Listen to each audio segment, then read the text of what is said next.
Tonight on CBC Vancouver News. Some restaurants, I'm sure, will be open for breakfast on Tuesday morning. Preparing to reopen, restaurants expect a return to dine in after the long weekend. Also, really, it's to keep everyone safe. Ramping up the roadblocks, increasing patrols, making sure you follow the rules this long weekend. And he loves to watch the birds, he loves to watch the squirrels. Concerns about the growing popularity of cat walking. This is CBC Vancouver News.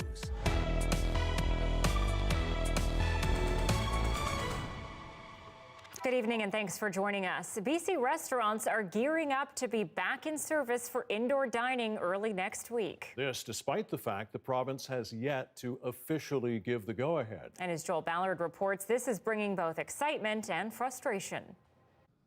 It hasn't been easy. We probably lost about 75% of our revenue when we lost indoor dining. Running a restaurant during the pandemic has brought many surprises. At the end of March, the province introduced a circuit breaker, a swath of new restrictions aimed at curbing BC's third wave. Among them, a ban on indoor dining, forcing restaurants like Published on Main to completely adapt. But the potential return to some normalcy next week is bringing some hope. Being able to welcome people back inside is going to be great for us. It's not official, though. The provincial order is set to expire at midnight on Monday, but government hasn't actually said indoor dining is returning. Still, there's confidence.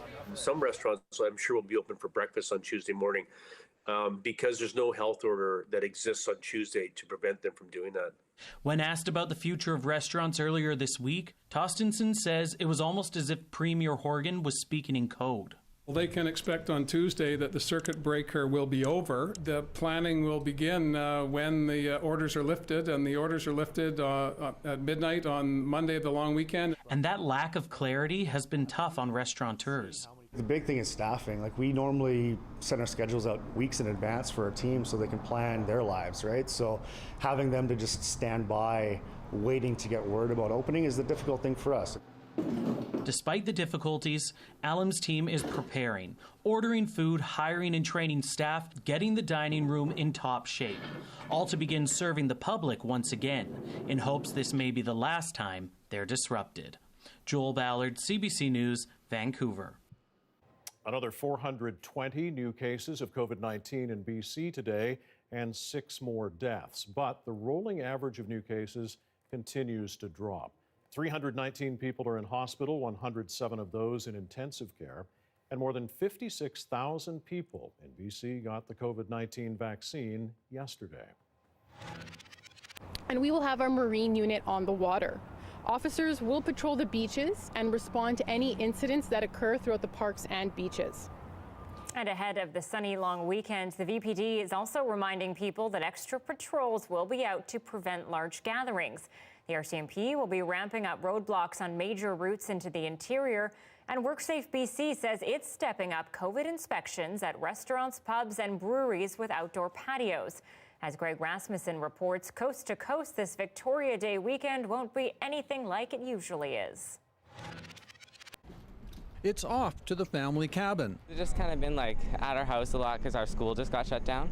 Travel that's allowed in BC because it's inside a restricted zone. Even so, their plans are low-key. We keep to ourselves. It'll probably include a little bit of reading and possibly some walking on the beach, and we may go for a boat ride. At the ferry terminal, passenger traffic is down 60% from normal. How's this family doing? Good. The manager at this restaurant next to the terminal has a message for those she sees making non-essential trips. You need to stay where you are for a little bit longer so we can get out of this. Infection rates are falling in most of the country and vaccines ramping up. But many say the long weekend's not the time to bend the rules. I know people would like to have a holiday away from restrictions. That time will come soon, but it is not this long weekend.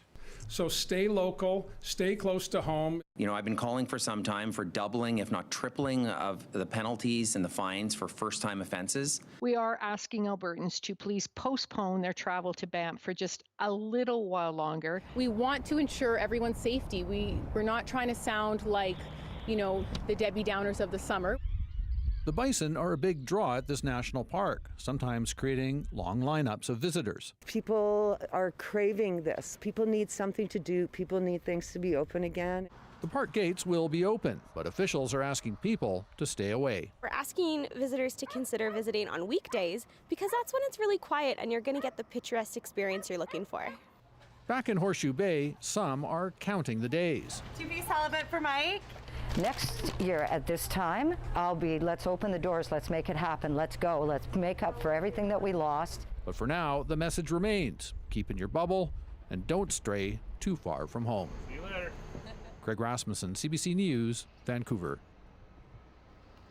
All right, bringing in meteorologist Johanna Wagstaffe a little early because the long weekend is officially here, although as we saw in Greg's story, people are already Yes. out there getting it done. Yeah, turning a 3-day weekend into 4-day, I think, is not a rarity right now across BC. And the weather, I think, is really enticing people outdoors. Let me start off with the current temperatures before I get into the all-important long weekend forecast. This day today was a taste of your tomorrow. So 16 right now at YVR, 17 as we head into the evening hours south of the border, and hitting the 20s earlier today across the valley. We are battling a low pressure system that will bring some cloud to our Sunday and possible showers to our Monday. So a bit of everything in our long weekend forecast, and I'll break it all down coming up a little later on in the show. All right, we'll talk to you soon. Thanks, Joe. You're welcome.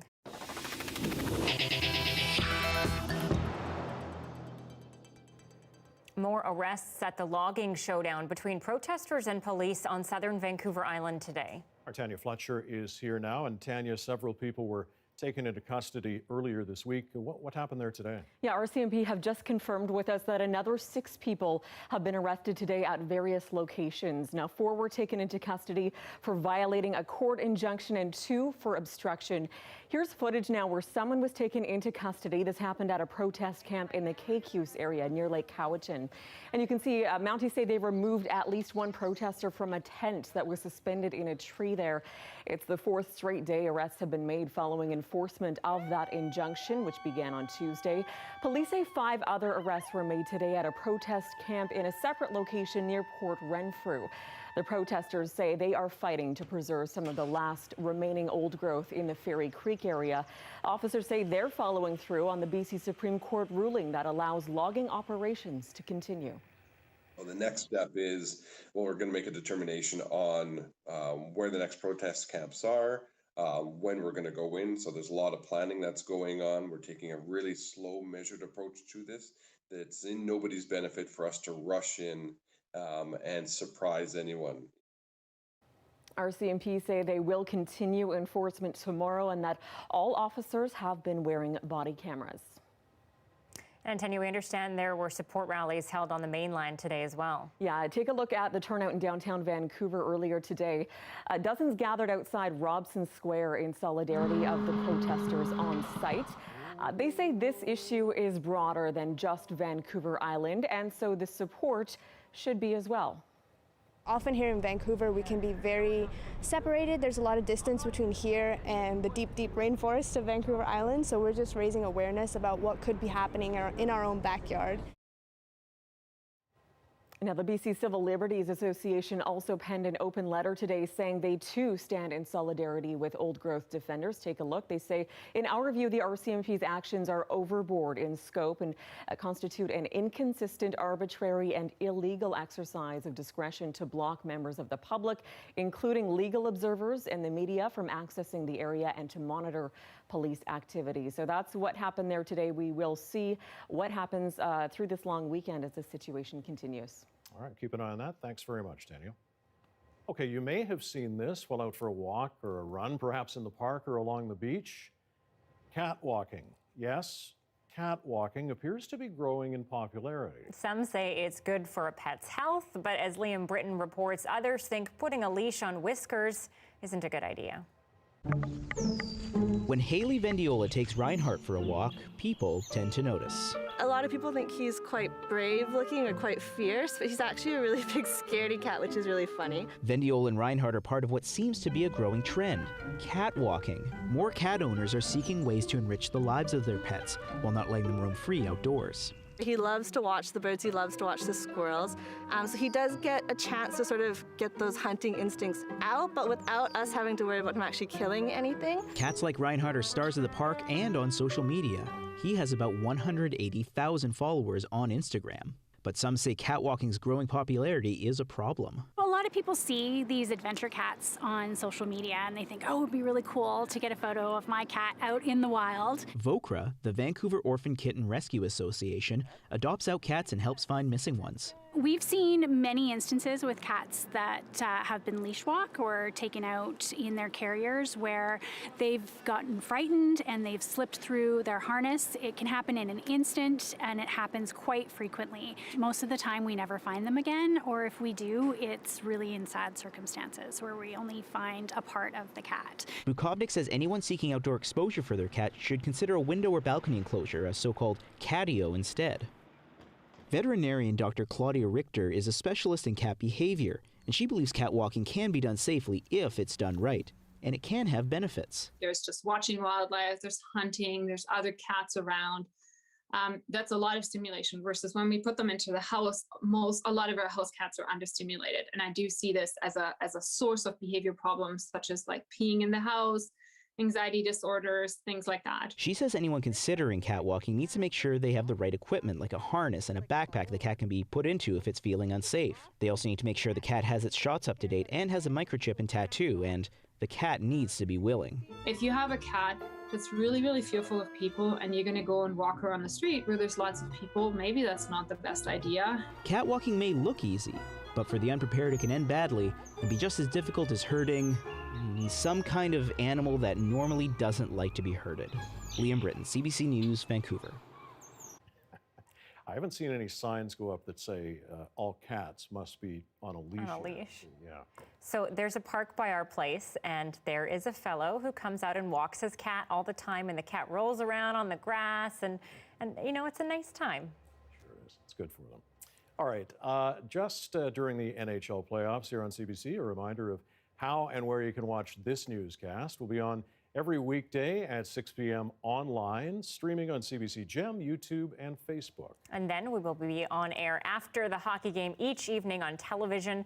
Those times, of course, will be different depending on when the game starts and ends. You can always watch our show on demand, streaming at our website, cbc.ca/BC. A grisly scene in Surrey where a fire revealed human remains. What police are saying about the investigation next.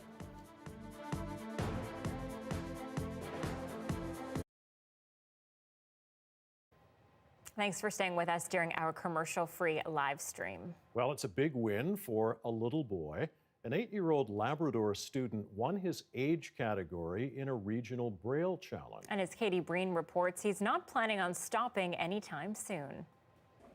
Jonathan Nukasak has always been a Braille brainiac.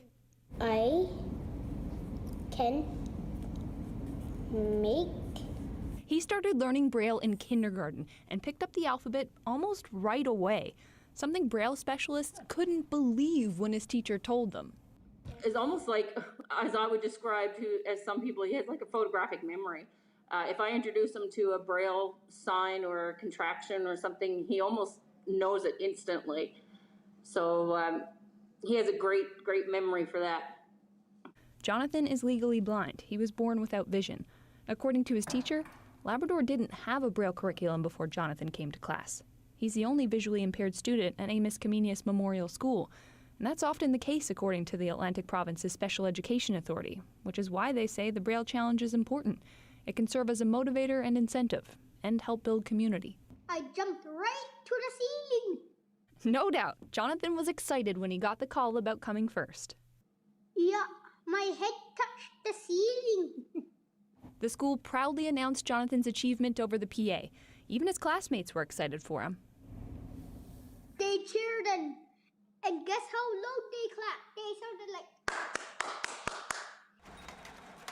The Braille Challenge is an international competition, but students compete regionally.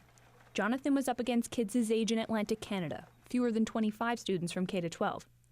The challenge focuses on reading comprehension, spelling, speed and accuracy, as well as charts and graphs. Advocates say, all crucial areas. The audio is an advanced feature you can access, but that is not the literacy piece. Being able to actually read the information and to process the information, comprehend the information, and be able to do something with that is critical, as it is for print. Jonathan practices reading for about a half hour to an hour almost every day, and he's not planning to slow down. This year was his first Braille challenge, but it doesn't sound like it's going to be his last. I want to do it again next year. I'm going to work hard. Katie Breen, CBC News, St. John's.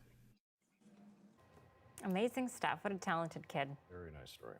Okay, just coming up on 6:16, back with more news in just a couple of moments. But right now, a live look across the water to the still snow-capped North Shore Mountains on this gorgeous Friday evening as we head into the long weekend.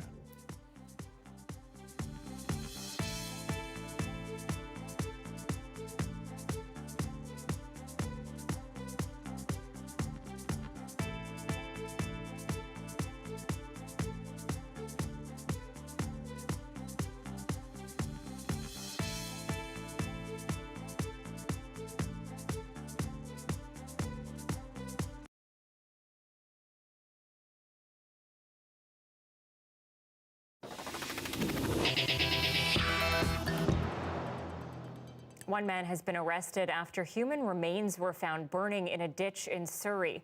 Firefighters were called to a small fire in the ditch near 48th Avenue and 168th Street around 4 this morning. Police responded when crews discovered human remains in the brush fire. The area is near the trails along the Nickelmeckle River. One man was then arrested in the Newton neighborhood on suspicion of murder shortly after. Police believe the killing is linked to the ongoing Lower Mainland gang conflict, and there is no current risk to the public.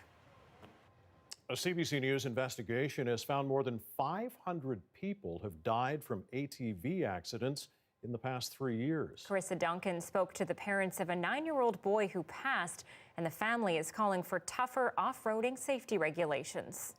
Hold that and keep it closed. Horatio McLeod was a smart 9-year-old boy who loved magic and outer space. Wow! Almost as much as he loved his 2 little sisters. But on September 9th, 2017, Horatio went on a playdate and never came home. He was a passenger in a youth-sized side-by-side driven by a 10-year-old friend. No license was required to drive it, and Horatio wasn't wearing the seatbelt when the all-terrain vehicle careened into a culvert.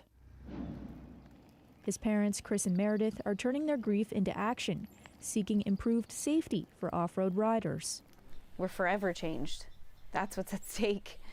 If the awareness isn't there before you turn on the engine. There are memorials to Horatio around their home, but they say the best way to honor his life would be to prevent more deaths. No national agency publishes up-to-date records of off-road deaths, but CBC News has dug through local reports and found that at least 555 Canadians have died on ATVs or snowmobiles since 2018. A coroner's inquest into Horatio's death was held last fall. 27 recommendations were made, including better tracking of injuries and deaths, mandatory driver's training, and a ban on selling youth-sized machines until they're proven safe. The Canadian Quad Council represents rider federations across Canada. It too wants to see stronger rules for off-roading. They don't let you drive anything else with an engine on it or a motor on it without getting training. Why are ATVs exempt? Neither the federal government nor Ontario has committed to change yet. The McLeods say they won't give up until they see new regulations, something they hope will be called Horatio's Law. Carissa Donkin, CBC News, Fredericton. Well, after a dreadful season and months of speculation, the Vancouver Canucks have inked a new deal with head coach Travis Green. Travis and his staff have contributed immensely to the development and the success of our team, and we're grateful. They are committed and dedicated. It's a 2-year contract for Green. The Canucks still have decisions to make on key players and other coaching staff, including popular goaltending coach Ian Clark. Well, the BMO Marathon has gone virtual this year as runners pick their own courses and days to go at it alone. But as video producer Kevin Lee explains, for one runner, a solo run simply isn't possible. All kinds of things I like about running. It's incredibly meditative, and it just gets you out, gets you moving, gets you out in the fresh air. And then the quicker stuff, I just like the pace, I like the speed, I like to push. My name is Peter Field. I'm a blind runner. This Saturday, I'll be running my 4th marathon as part of the BMO Vancouver Marathon. John has been training with Peter for the past 6 months, and John will be his guide for the first half of the virtual marathon. Right, slightly, yeah. For John, Peter is much more than just a guide. On the run, it's not to be constantly saying, watch out for this, watch out for that. It's nice to have a conversation without feeling like you're guiding around to the greenway.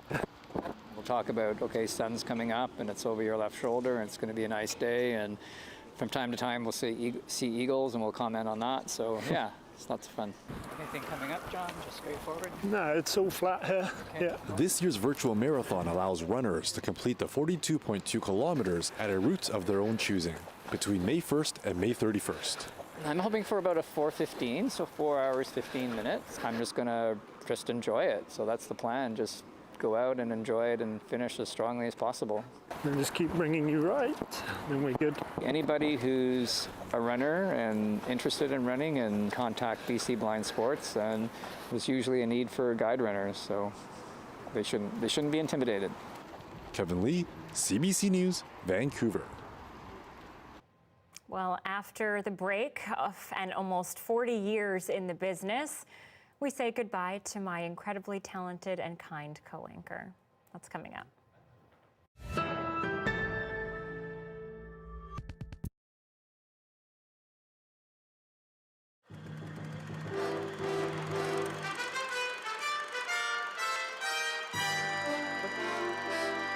Racing against time, Donovan Bailey breezes to an important victory.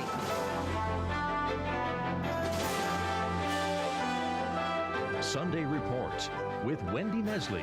6,000 people in British Columbia held their collective breath today, and 9.99 seconds later, they let out a huge cheer. Donovan Bailey had just streaked across the finish line, winning another 100-meter race. He also showed he's in fine form for next month's big race when he goes head-to-head with his American rival, Michael Johnson. Ian Hadamansing has the details. They've been holding this annual track meet for more than 30 years now, and an organizer said they've never had a crowd as large as this. The big draw, of course, Donovan Bailey. And lining up on his right, U.S. sprinter Leroy Burrell, who held the world record in the 100 meters until Bailey broke it at the Atlanta Olympics. 2 of the world's fastest men, and on this day, no contest. In the unpredictable world of track, the crowd got exactly what it wanted, a big Bailey win. The time, 9.99 seconds. Next stop, the 150-meter match against American Michael Johnson on June 1st. At times, the promotion for that match has seemed more like boxing hype than track and field. But when Bailey was asked if this performance would send a message to Johnson, he said he didn't think so. I know I'll be prepared for it, and I'm sure he's not going to sit there and study my results not like I've been studying his. 9.99 is a hell of a time. Veteran track coach Doug Clement says based on this race, Bailey is the clear favorite. Because if Michael Johnson had run the 100 today, he wouldn't have been close to Donovan Bailey. And there's only 50 more meters to go, and he wasn't slowing down that badly. And from these 2 starstruck fans, a less technical assessment. It's exhilarating just to see him in person. Yeah. As an entertainment spectacle, the 100-meter race has one flaw. It's over so quickly. But fans here got to see Bailey and the rest of the team in that other Olympic gold medal event, the 4x100 relay. And again, the Canadian sprinters didn't disappoint. They said they had 2 goals for this meet: run well and create some excitement for a sport that is virtually ignored outside of the Olympics. For one afternoon at least, mission accomplished. Ian Hadamansing, CBC News, Burnaby.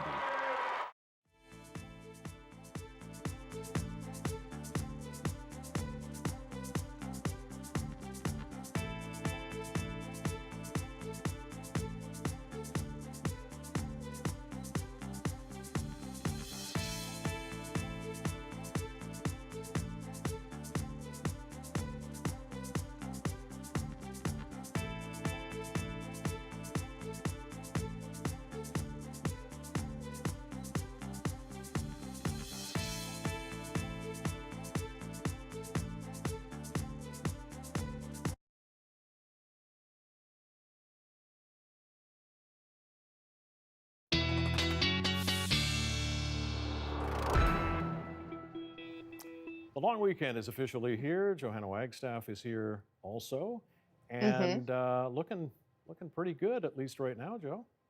Yes, this is the all pressure's on for the forecast, and it's the nth hour, and I think we've got a pretty decent forecast. Let me start off with the highs tomorrow across the south coast. A little warmer than where we were at today, hitting the low 20s for much of Metro Vancouver. Of course, we do have to check in with fire danger. Doesn't take much. Just this time yesterday, we were mainly at low for the province. So we'll keep our eye on that. But luckily, we do have rain before things get too dry. But seeing that sunshine for most of the province tomorrow, 24 and through Kelowna, more like a 25 up towards Kamloops. Showers for Prince George, sorry, I should say for Prince Rupert, but then you'll switch and get the sunshine for Sunday. This is that front bringing some drizzle to Port Hardy on the north coast of Vancouver Island tomorrow night, and it will bring increasing cloud to Metro Vancouver for Sunday, and that'll open the door up for some rain by the time we hit Monday. So something for everyone in the forecast. 18 tomorrow for YVR, beautiful blue skies, more like 23 inland. Increasing clouds for Sunday. By the end of the day, it will be an overcast day, but dry and still quite warm. And then the showers move in for Monday. But all in all, warming temperatures, blue skies, low chance of instability. Anita, this sounds like an analogy for something else happening tonight. Yes, Joe, it's that time. After nearly 40 years, Mike is leaving the broadcast industry for a new adventure. And Mike, we have a special send-off for you. My first impression of Mike, he was kind, he was funny, and I could just tell that he was going to be a co-host that I could learn from, a co-host that I would be able to work with really well, and ultimately a really good friend. Hi. Mike's had quite a career in broadcasting. I know he remembers fondly his time in Hong Kong as a radio reporter there. He worked here in the city covering so many stories that are important to this province, and that includes Expo and going to the Olympics, some of the biggest stories, in the past few decades. Before he came over to CBC Vancouver News, and even while he was here, Mike was still boots on the ground. He did the show out of his backyard when COVID first started. What's happening in my neighborhood right now? This is a relatively new tradition that started up as we approach 7 o'clock. Fist bump. Oh, no, don't go all the way. Meet me right here. No, never mind. Didn't you have to do it now too? It's all in the hips. Yeah. I think I'm safe to say I'm beating you. Oh dear, what a shame. Mike, my time with you as co-host has made me better. There's no other way to say it. Congratulations on an incredible career in broadcasting, and thank you.